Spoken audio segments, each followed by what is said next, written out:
Էս է մեր ճանապարհը։ Բա բռնենք հանրապետության հրապարակում Թուրքիայի դրոշները վառենք,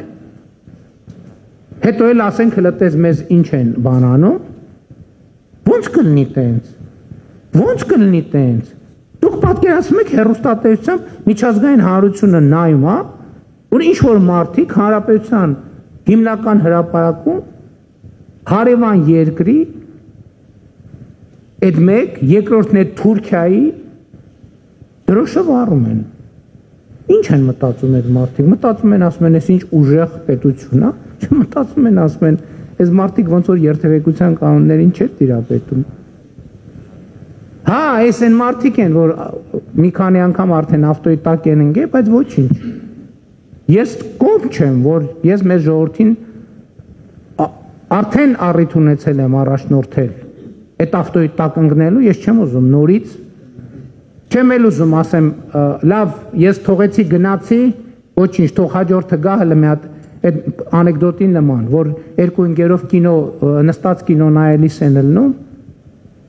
Այն մեկը շատ սենց հուզված, սենց նայում ամեն դրվագի ռեակցիա տալիս, ասում վայ, այն կողքին կեն ասում, լսես 5-րդ անգամ ենք այս ֆիլմը նայում, ինչ ես տենց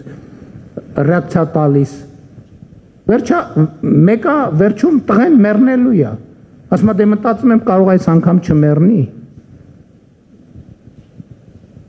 Ես վախենամ մենք շատ նման, մեր պատմությունը շատ նման է սրան։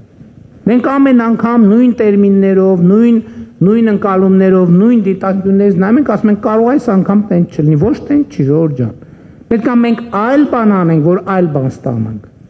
Նույնը արեցինք, նույնն ենք ստանալու։ Եվ իմ խնդիրը ես հասկանում եմ, սա երբեմն ինչ բան է հնչում, ինչ օտարոտի է հնչում, ինչ երբեմն դավաճանական է հնչում, երբեմն ապազգային է հնչում։ Բայց ես ասում եմ, որպես հայրենասեր, ես հասկացել եմ, որ եթե ես ինքս իմ հայրենասիրության այդ ընկալումից չհրաժարվեմ,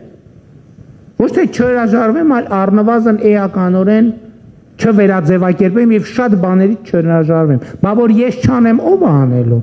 Բա առաջնորդության պատասխանատվությունը ինչի մեջ է։ Ասեմ, հա դե թող ուրիշները անեն, թող բանի Ստամբուլի հայ համայնքը անի, թող Ռուսաստանի հայ համայնքը անի, թող Ռուսաստանի նախագահը անի, թող Միացյալ Նահանգների ոչ, դա իմ գործն է, իմ աշխատանքն է, իմ պատասխանատվությունն է, եւ ես պատրաստվում եմ այդ պատասխանատվությունը կրել միջև վերջ եւ անմնացորդ։ Եվ ես դրա համար եմ այսօր այստեղ։